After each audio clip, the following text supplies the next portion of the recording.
दो विशेष पर्व कौन कौन से थे, कोई बताएगा? मालूम है? यदि खाने को नहीं होगा तो आप भजन कर सकते हो क्या?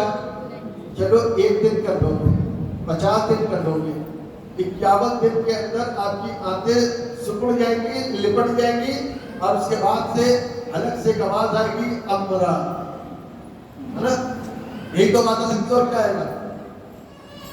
इसीलिए जब लोगों को भूख लगती है ना तो लोग चिल्लाते हैं, भूख लग रही। टीवी में भी बहुत सारे ऐड दिखाते हैं, प्लेट बजानी शुरू कर देते हैं। क्यों? क्योंकि भूख लग रही है। इसीलिए यहूदियों की जो आर्थिक स्थिति थी वो उनकी फसलों पर डिपेंड करती थी। मालूम है? उनकी जो आर्थिक स्थिति थी वो उनकी फसल पर जो पैदावार थी उसके ऊपर निर्भर थी। यदि वो ना हो तो उनकी जिंदगियों के अंदर समस्याएं हो सकती। यदि वो ना हो तो उनकी घर की स्थिति खराब हो सकती थी। यदि फसल अच्छी ना हो तो उनकी संतानें खा नहीं सकती थी, क्योंकि उनके उस वक्त में संतानें बहुत हुआ करती थी, है ना? बहुत हुआ करती थी और संतानों की संतानें और संतानों की संतानें करके पूरा बड़ा कुंभा तैयार होता था और उनकी जिंदगी का यापन करने के लिए फसल का होना बहुत जरूरी हुआ करता था। और इस बात का भी जानना बहुत जरूरी है कि बाइबल हमको इस बात को सिखाती है कि सारी आशीषें ऊपर से आती है। सारी आशीषें कहां से आती है?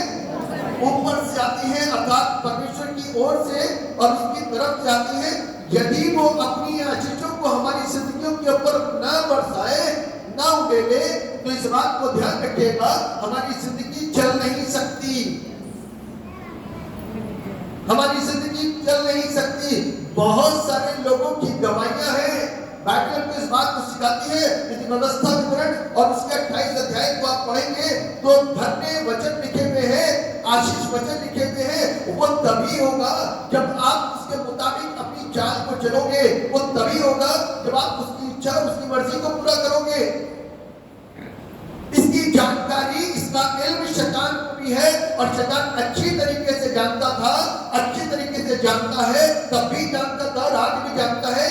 जिसकी जिंदगी के ऊपर परमेश्वर ने चारों ओर से एक रेखा खींची हुई है, जिसकी जिंदगी के चारों ओर, जिसके परिवार के चारों ओर, जिसकी फसल के चारों ओर, जिसके बच्चों के चारों ओर परमेश्वर ने रेखा को खींचा हुआ है, तो उसको जिंदगी के अंदर कोई भी समस्याएं नहीं होगी, क्योंकि उनका परमेश्वर उनको सुरक्षित रखने में और उनको आशीष देने में सक्षम है और वो आशीष देता है।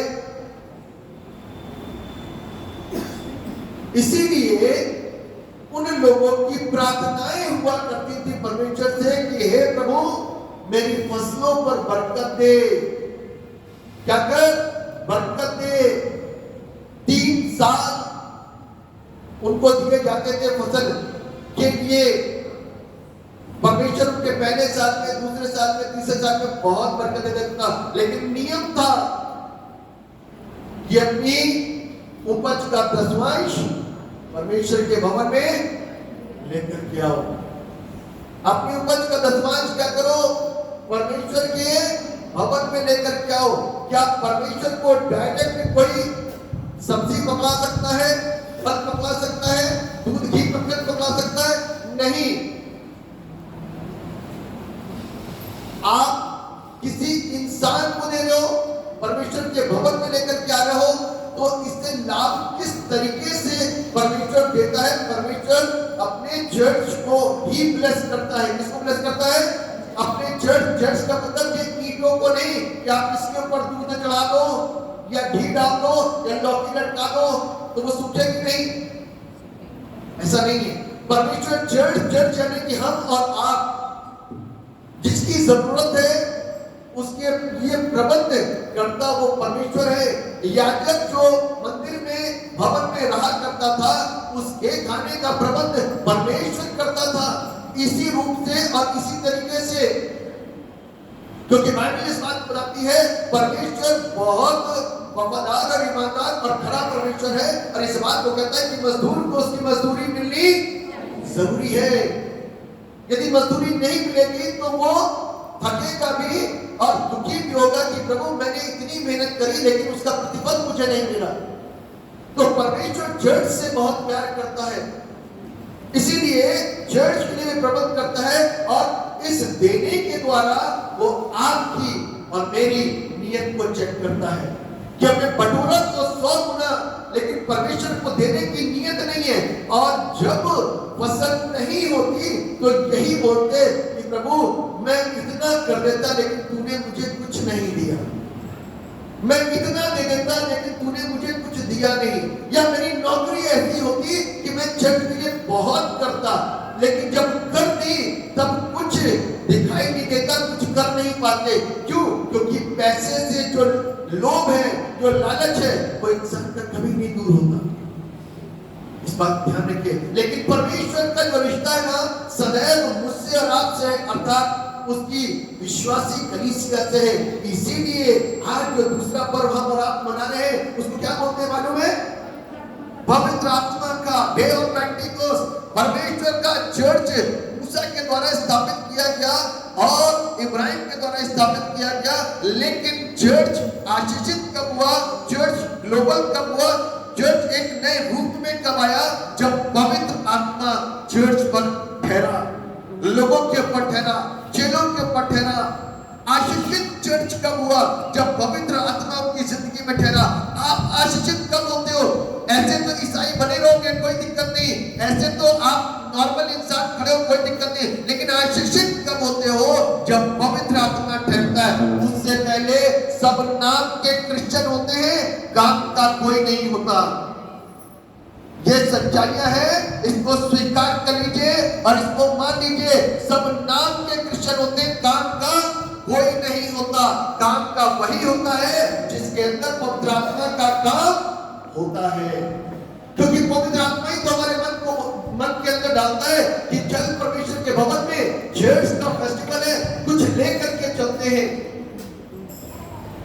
हमारी फसल नहीं, किसान नहीं है, लेकिन परमेश्वर कुछ कमाई तो दे रहा है, उसका हिस्सा कहां गया हमारे घर से? 100 का 10 रुपया कहां गया हमारे घर से? क्यों परमेश्वर के भंडारों में नहीं आया? परमेश्वर देखता है, और जब हम नहीं देते ना, छिपा छिपा के रखते हैं, तो परमेश्वर उसको निकालना भी अच्छी तरीके से जानता है। परमेश्वर उसको निकालना भी अच्छी तरीके से जानता है। दुखों में, तकलीफों में, पीड़ाओं में हम रह सकते हैं और उसमें हम उधार लेंगे, इधर उधर से लोन लेंगे, कुछ ना कुछ उठाते रहेंगे और कर्ज में आ जाएंगे। इसीलिए अपनी नियत को शुद्ध रखो, अपनी नियत को पाक रखो, ताकि ये फेस्टिवल जो आज हम सेलिब्रेट कर रहे हैं वो अच्छी तरीके से हम मना सकें। आमीन, हालेलुया, हालेलुया। बोलो खुदावंद यीशु मसीह की। क्या आप तैयार हैं परमेश्वर के नाम को महिमा देने के लिए?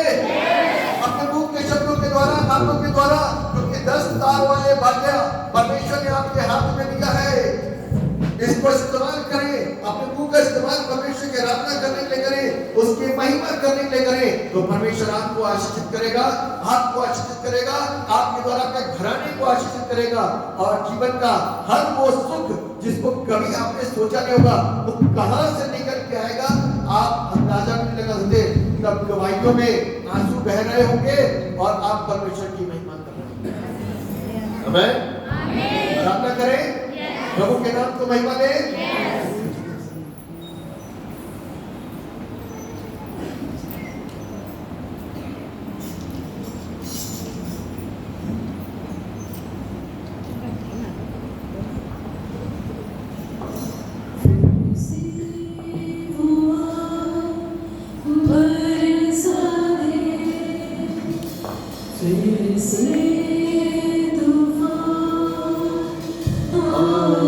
Amen.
पवित्र आत्मा उतराओ, अभिषेक से हमें भर दो।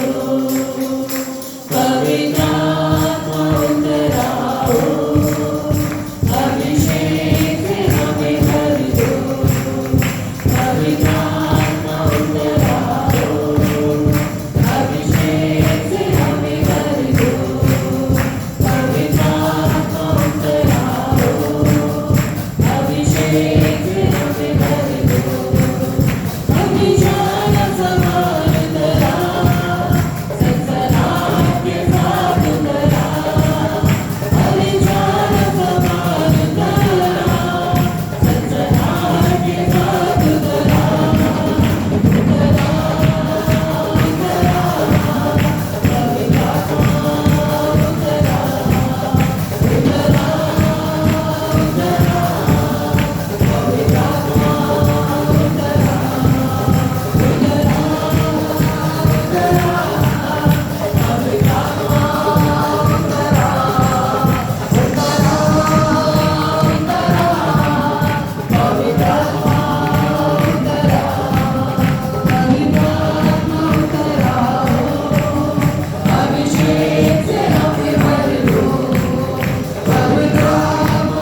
मौजूद होता है और उसकी मौजूदगी में रहते हुए हम लोग लगातार प्रार्थना करेंगे और परमेश्वर के नाम को सम्मान देंगे, उसके नाम को सम्मान। इसी प्रकार से प्रार्थना करेंगे और परमेश्वर के नाम को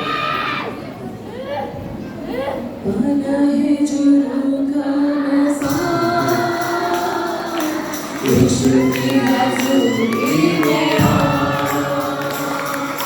बना है जो का मसान, यीशु की हज़ूरी में आ। बना है जो का मसान, यीशु की हज़ूरी में आ।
यीशु की हजूरी में आ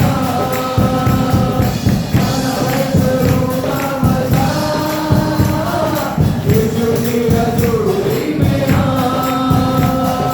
मनाए प्रभु का मजा यीशु की हजूरी में आ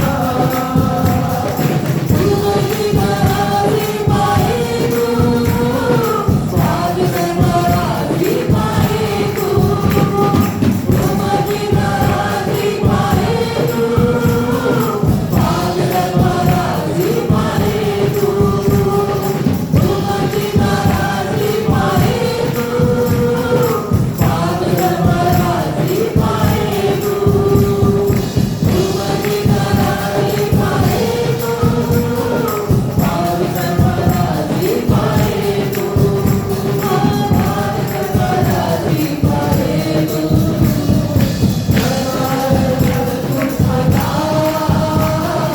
यीशु की हजूरी में आ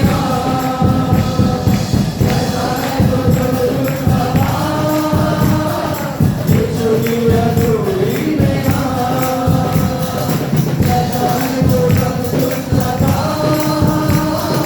यीशु की हजूरी में आ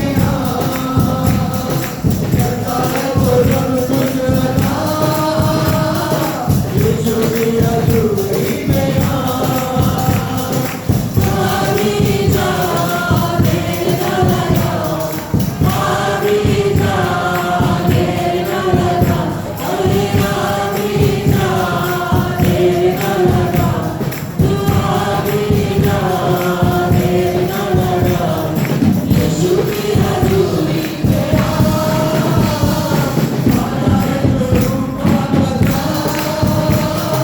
यीशु की हजूरी में आ मनाए प्रभु का मजा यीशु की हजूरी में आ मनाए प्रभु का मजा यीशु की हजूरी में आ मनाए प्रभु का मजा यीशु की हजूरी में आ यीशु की हजूरी में आ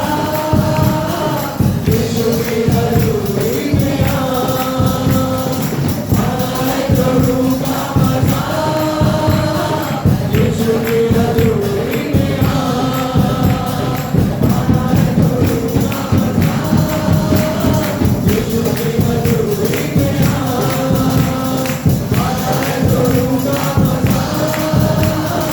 यीशु की हजूरी में आ मनाए प्रभु का मजा यीशु की हजूरी में आ मनाए प्रभु का मजा यीशु की हजूरी में आ मनाए प्रभु का मजा यीशु की हजूरी में आ मनाए प्रभु का मजा यीशु की हजूरी में आ मनाए प्रभु का मजा यीशु की हजूरी में आ हालेलुया। यदि आज हम परमेश्वर की हुजूरी में रहते हैं तभी हम आशीष को प्राप्त करेंगे। अपनी जिंदगी के अंदर यदि हमें आशीषों को प्राप्त करना है तो इस बात को ध्यान रखिएगा कि उसकी हुजूरी में बने रहें। जो उसकी हुजूरी से बाहर जाता है वो आशीषित नहीं हो सकता। जो उसके बताए गए मार्ग से भटकता है वो आशीषित नहीं हो सकता। जो उसमें बना रहता है, जो उसको देखता रहता है, जो उसको सुनता रहता है, उसी के पास उसकी हुजूरी बनती है और वही आशीषित होता है। और जो उससे अलग जाता है वो आशीषित नहीं होता है। दुनिया में बहुत सारे ऐसे लोग हैं जो उससे अलग हुए और आशीषित नहीं हुए।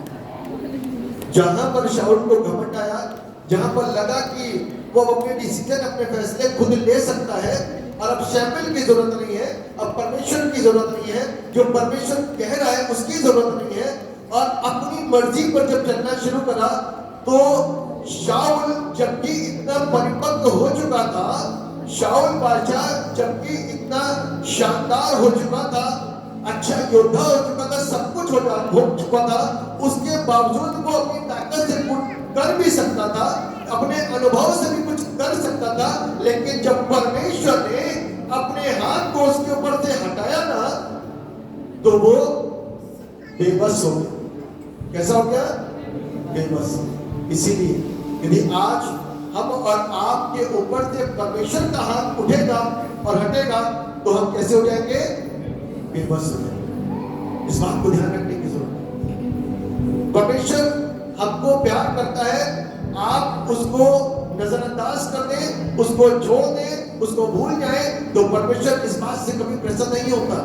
बाइबल इस बात बताती है कि परमेश्वर ने इस्राएल कौम से कहा कि मैं तुम्हें एक नए देश में लेकर के चलता हूं, जो कनान देश था, जो दूध और शहद की नदियों का देश था, जहां पर आप कुछ बोएंगे तो वहां पर सब आशीषित होगा, वहां पर हर एक आशीषें हैं, हर एक बरकतें हैं, अच्छा वातावरण है, अच्छी सुंदरता है, हरियाली है, सब कुछ अच्छा है। लेकिन जब तुम बढ़ने लग जाना तो अहंकारी ना बन जाना। जब तुम बढ़ने लग जाना तो अहंकारी ना बन जाना, और इस बात को मत कहने लगना ये सारी चीजें हमने अपने बाहुबल से प्राप्त करी, अपनी बुद्धि से प्राप्त करी है, अपनी शक्ति से प्राप्त करी है, क्योंकि तुम अपनी तरफ से कुछ नहीं कर सकते। तुम अपनी योजनाएं अपने तरीके से सिद्ध नहीं कर सकते। तुम अपनी बुद्धि से चलने की कोशिश करोगे, विफल होगी। जिस काम में तुम कभी सफल हुए, लेकिन आज उसी काम को करोगे, विफल होगे। उसका कारण और उसकी वजह सिर्फ यही है कि तुम्हारे बीच में, तुम्हारे साथ में हमारा परमेश्वर नहीं है। तुम्हारा परमेश्वर नहीं है जिसको तुमने ईमान के साथ में स्वीकार करा। उसका कारण सिर्फ यही है कि तुमने उसको ध्यान दिया। कुछ समय तक तो तुम उससे प्राप्त करने के लिए, कुछ समय तक तो तुम उससे लेने के लिए, कुछ समय तक तो उससे आशीषों को लेने के लिए तुम उसके साथ साथ चलते रहे, सर झुका करके दुआ कराते रहे। लेकिन एक दिन ऐसा आया कि तुम अहंकारी बन गए, तुमने अपने आप को बड़ा समझ लिया। अब तुमने इस बात को सोचना शुरू कर दिया कि हम भी प्रार्थना कर सकते हैं और सारी चीजें कर सकते हैं, और अब एक नया चर्च एस्टैब्लिश करेंगे और वहां पर हम लोगों को इकट्ठा करेंगे, बुलाएंगे, उनके लिए दुआ करेंगे और सब कुछ सही हो जाएगा। लेकिन सब कुछ ऐसा नहीं होता। लेकिन सब कुछ ऐसा नहीं होता, ध्यान रखिएगा, क्योंकि बहुत सारे लोगों के अंदर ये सोच पल जाती है तो वो नुकसान उठाते हैं। कुछ दिन तो शैतान उनको आगे बढ़ाता है, खिसकाता है, क्योंकि शैतान का काम होता है बिल्कुल उस असर को खत्म करने का, उस असर को खत्म करना, उस साथ को खत्म करना, उस संगति को खत्म करना, उस प्रेम को खत्म करना, क्योंकि वो उसकी योजना है और वो अपनी योजना में कामयाब होता है। हम जैसे कमजोरों के ईमानों की वजह से वो अपनी तमाम प्रकार की योजना को हमारी जिंदगियों में फुलफिल करता है। जो बहुत कहते हैं इस बात को कि हम प्रभु तेरे साथ चलने वाले, सबसे पहले वही विफलते और वही रपटते हैं। जो दुहाई देते हैं सामने खड़े होकर के, गवाहियों को देते हैं, गीतों को गाते हैं, वही सबसे पहले पीछे लौटते हैं। क्यों? क्योंकि वो ईमान वाले नहीं होते, वो आवश्यकता को प्राप्त करने वाले एक अपॉर्चुनिस्ट, अवसरखोर व्यक्ति होते हैं। इसीलिए परमेश्वर उनको कहता है, बेटा लगा ले अपनी बुद्धि कितनी तुझे लगानी है, विफल होगा। इसीलिए आज हम जितने अपने आप को ईमान वाला बताते हैं, विश्वासी बताते हैं, हम सब बगैर प्रभु के, बगैर पवित्र आत्मा के हम बेकार हैं। यदि वो हमारी तरफ अपने मनों को, अपनी दृष्टि को न केंद्रित करे तो हम आशीषित नहीं हो सकते। हम कभी आशीषित नहीं हो सकते। और आप यहाँ पर आशीषित होने के लिए आए, क्या के लिए आए हो? आशीषित। जोर से बोलो। क्या सिर्फ संसारिक आशीष चाहिए आपको? सिर्फ संसारिक आशीष, संसार की खुशी, संसार की वस्तुएं आज है कल चली जाएगी, कार आज है कल पुरानी हो जाएगी, मोबाइल आज नया है कल पुराना हो जाएगा, बच्चा आज पैदा हुआ कल आप ही को गाली देगा, घर बना हुआ उसमें काई लग जाएगी, कीड़े लग जाएंगे, पैसा कहीं खो जाएगा, मिट जाएगा, बुद्धि खत्म कम होने लग जाएगी, आंखें कमजोर पड़ जाएंगी, पाचन शक्तियां कमजोर हो जाएंगी, सब कुछ बेकार हो जाएगा। ये सुंदरता बुढ़ापे की ओर अग्रसर हो जाएगी, सब कुछ खत्म हो जाएगा, बड़ा नाम नीचा हो जाएगा, हाथ की ताकतें कमजोर पड़ जाएगी, शरीर का दम खत्म हो जाएगा। लेकिन जिसके पास में परमेश्वर है ना, जिसके पास परमेश्वर है, उसकी कब्र से भी आशीष है। आमीन। जिसके पास में परमेश्वर है, उसकी कब्र से भी आशीष दूसरों को दी जाती है। इस बात को ध्यान रखें। एलीशा जब मरा था, उसकी कब्र में पड़ा था, होगा ही नहीं, होगा ही नहीं, क्योंकि प्रभु के लोग प्रभु में सो जाते हैं, सिर्फ कंकाल रह गया होगा, और वो भी होगा कि नहीं होगा मुझे नहीं मालूम। लेकिन कोई बॉडी वहां पर आई और मात्र टकराने से वो जी उठी, सिर्फ मात्र टकराने से वो जी उठी, क्योंकि परमेश्वर के लोग आशीषित होते हैं, जिन्होंने जिंदगी की अंतिम सांस अपने शरीर की जरूरतों को पूरा करने में नहीं दी, जिन्होंने अपनी जिंदगी की अंतिम सांस प्रभु को प्राप्त करने में और प्रभु को प्रसन्न करने में लगाई है, आशीषित तो वही होते हैं। रोता वही है जो प्रभु से दूर होता है। 95% सिर्फ शरीर वाले लोग यहाँ पे खड़े हैं। कुछ ही होंगे जो इस बात को कह देंगे, प्रभु तू चंगा कर या ना कर, तू मेरा परमेश्वर, प्रभु तू जीवन दे या ना दे, तू मेरा परमेश्वर है। प्रभु तू आबाद कर या ना कर, तू मेरा परमेश्वर है। प्रभु तू मेरे कैंसर को दूर कर या ना कर, तू मेरा परमेश्वर है। प्रभु तू मुझे नौकरी दे या ना दे, तू मेरा परमेश्वर है। प्रभु तू मेरे कर्ज को पूरा कर या ना कर, तू मेरा परमेश्वर है। यदि कोई इस विश्वास के साथ में खड़ा होता है, तो इस बात को ध्यान रखना, परमेश्वर शब्दों को नहीं मनों को जानता है, शब्दों को नहीं मनों को पहचानता है। और मन में जो चीज आ गई, नीयत में जो चीज आ गई, जितनी शुद्धता आ गई, उसी शुद्धता से परमेश्वर हमारे जीवन में काम करता है। आमीन। इसलिए जो विश्वास के साथ में बोलते हैं, वो विश्वास के साथ में काटने पाएंगे। आमीन। वो विश्वास के साथ में काटने पाएंगे, और आपका परमेश्वर आपको आशीषित करेगा, आपका परमेश्वर आपको आनंदित करेगा, आपका परमेश्वर आपको परमेश्वर आपको, आपके खानदान को आज के इस दिन में आशीषित करे, ब्लेस करे, और जीवन के हर एक सुख, जीवन की हर एक खुशी आपको प्रदान करे। ये मेरी दुआ है, ये मेरी कामना है। अपनी आंखों को बंद करें और दुआ के साथ चलिए। सर्वशक्तिमान परमेश्वर,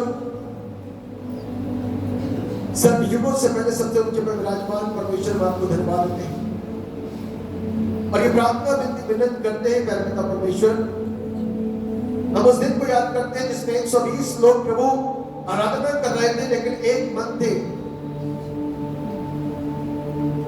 और प्यारे पिता परमेश्वर, वो डांट करके बुलाए नहीं गए थे, वो ढकेले नहीं गए थे, उनको धक्का नहीं दिया गया था, जबरदस्ती जाकर के दुआ में बैठ जाओ। वो दिल से एक मन होकर के इकट्ठे हुए थे, और परमेश्वर के वचन की भरपूरी उनकी जिंदगी में होने पाई, और वो आशीषित हो पाई। दुआ करते हैं प्यारे पिता, वो आशीषें हमारी जिंदगी के लिए बहुत जरूरी है। जो विश्वास करते हैं वो वही आशीषों में से लेते हैं जो परमेश्वर करता है। दुआ करते हैं प्यारे पिता, प्रभु दयाल के लिए आप दया करिए, आशीष दीजिए। पवित्र आत्मा का तेज इनकी जिंदगी के ऊपर ठहरे, पवित्र आत्मा की अग्नि ने छुए और इनको चंगा करे। इनका रोग, इनकी बीमारी, इनका इन्फेक्शन परमेश्वर पिता, परमेश्वर पुत्र और परमेश्वर पवित्र आत्मा के नाम में चला जाए। प्रभु दयाल के जीवन के अंदर एक बड़ी गवाही होने पाई, मेरा परमेश्वर सब कुछ कर सकता है। ऐसी कौन सी बात जो हमारे मुंह से निकले और वो ना कर सके, सब कुछ जानता है, हमारे दिल के हालातों को जानता है। प्रभु आप दया करें, ब्लेस करें, और उस इन्फेक्शन को, उस बीमारी को जड़ से निकाल दीजिए, ताकि ये आकर के खुल करके गवाही दे कि परमेश्वर ने इसकी देह के ऊपर उपकार किया। दुआ करते हैं पिता परमेश्वर, आप महान परमेश्वर, संगीता पर अपनी करुणा को बनाइए, आशीषित करिए, गांठ को प्रभु यीशु के नाम में जाने का हुक्म देता है। In the name of Jesus, in the name of Jesus. यीशु आप जीवन लेकर के आए, हर एक और प्रत्येक के लिए लेकर के आए, शंकाइयां लेकर के आए, हर एक के लिए प्रत्येक के लिए लेकर के आए, छुटकारा और आजादी लेकर के आए, हर एक को प्रत्येक के लिए लेकर के आए। क्योंकि शैतान ने हम सब बहुत सारे लोगों को बीमारियों में, तरह तरह की बातों में, तरह तरह की चीजों में फंसा के रखा है और हम उससे निकलना मांगते हैं और उसके लिए हम यीशु की हुजूरी में खड़े हैं। क्योंकि हम इस बात को जानते हैं कि एक ही नाम है जो सारे नामों में सबसे श्रेष्ठ और ऊंचा और अव्वल है। इस नाम के द्वारा हमारे लिए सारी चीजें हो सकती हैं। वो हमारा राजा है, वो हमारा मुक्तिदाता है, वो हमें चंगा करने वाला और जीवन देने वाला परमेश्वर।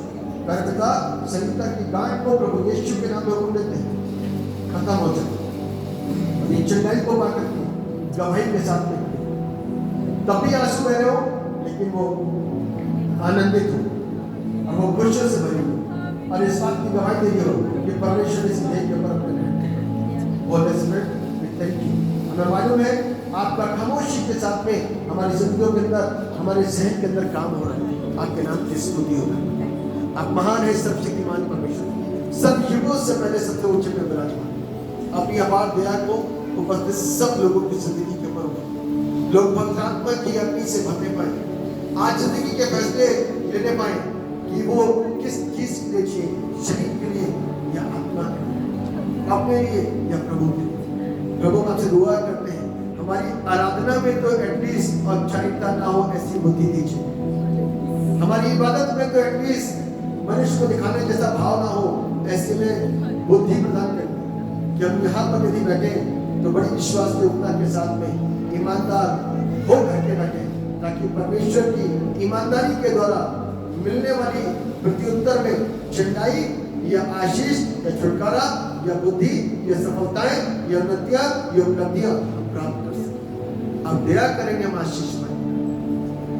आज के वचन के भाग को वक्ता को प्रभु आपके हाथों में सौंपते हैं और ये दुआ करते हैं अपनी रूह से प्रभु भर करके आज अपने वचन से प्रभु हमें मामूर कीजिएगा, ताकि हम आशीषित हो और आपके नाम को धन्यवाद। हर बात में प्रभु हम आपके नाम को धन्यवाद देते हुए इस दुआ को उद्धार करने वाले एकमात्र जीवित और समर्थी प्रभु यीशु नासरी के नाम होकर के हमारे लिए ऐसे सुनिए और कबूल कीजिए। सब एक साथ बोले आमीन, आमीन, आमीन, आमीन, आमीन।